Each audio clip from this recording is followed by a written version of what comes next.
আসসালামু আলাইকুম। আমি আজকে আমার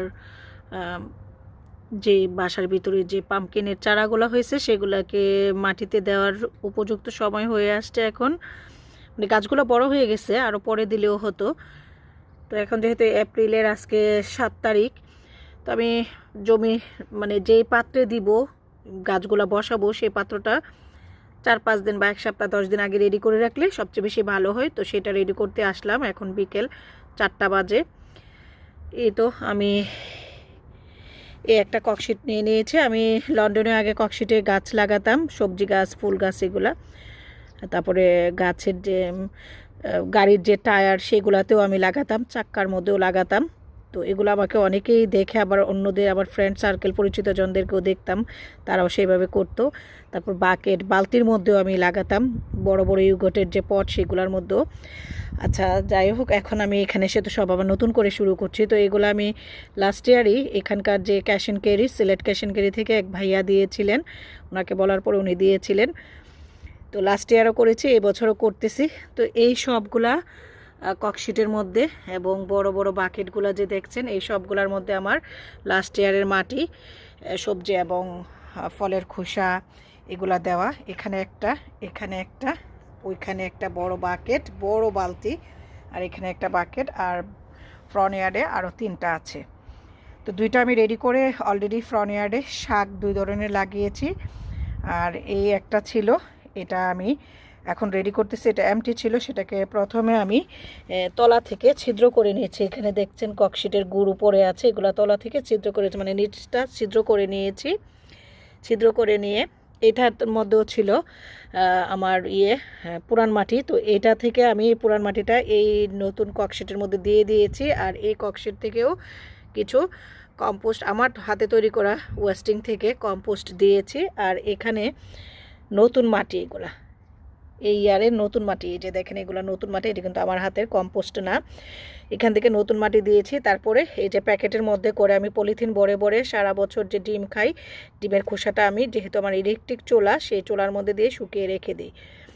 কলার খোসাও হিটারে দিয়ে শুকিয়ে রাখতাম। তো কলার খোসাটা আমি শুকাই না, কলার খোসাটা আমি ওই যে ইয়ের মধ্যে রাখি, সেই এরকম বাকেটের মধ্যে কিন্তু আমি এখনও করতেছি আলাদা করে, যেহেতু এখন মাটির সাথে মিশালে এগুলো কম্পোস্ট হতে দেরি হবে। তো এখন আর মাটির সঙ্গে দেই না, না দিয়ে এরকম বাকেটের মধ্যে রেখে দিই, সেটা আমি দেখাবো। তো কলার খোসাটা এইভাবে দিয়ে রাখি, মানে যা যা ওয়েস্টিং আছে, পেঁয়াজ রসুন যা যা আছে।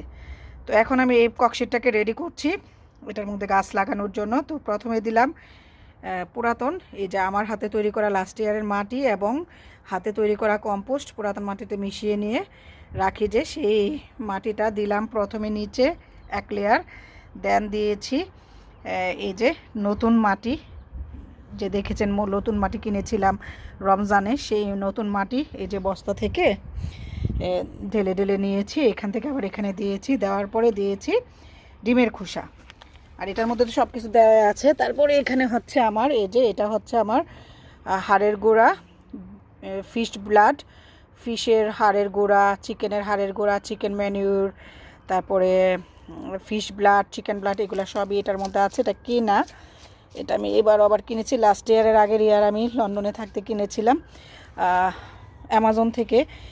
আর এই বছর কিনেছি আমি সুপার শপ থেকে। এই যে এখানে কিন্তু দিয়েছিলাম, দিয়ে তারপর আবারও নিয়েছি। এটা বেশি দিলে আবার সমস্যা, যেহেতু এটা তো অনেক থাকে। তারপর অনেকটুকু দেওয়া হয়েছে। এগুলো এখন মিশিয়ে নিব এরকম করে, একদম তলে উপরে নিচে করে মিশিয়ে নিব।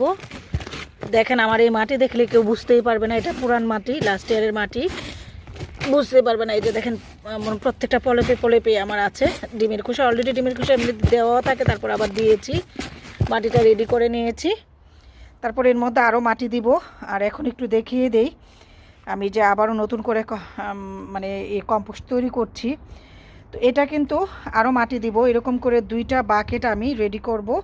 রেডি করে 1 সপ্তাহের জন্য বা 10-12 দিনের জন্য, 1 সপ্তাহের জন্য রাখবো, যেহেতু আমার গাছগুলো বড় হয়ে যাচ্ছে। রেখে দিয়ে দেন আমি মিষ্টি কুমড়া বা চাইনিজ পাম্পকিনের চারাগুলোকে লাগিয়ে দিব। তো এই আমার মাটি প্রসেস করার ভিডিওটা আপনাদের সাথে শেয়ার করলাম।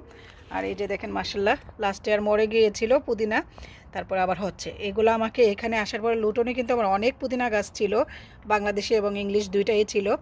এখানে আসার পরে আমাকে ফারহানা ভাবি দিয়েছিল লাস্ট ইয়ার, ওনার কাছ থেকে এনে আমি দুই একটা ডাল গুজে দিয়েছিলাম, মাশাল্লাহ হচ্ছে।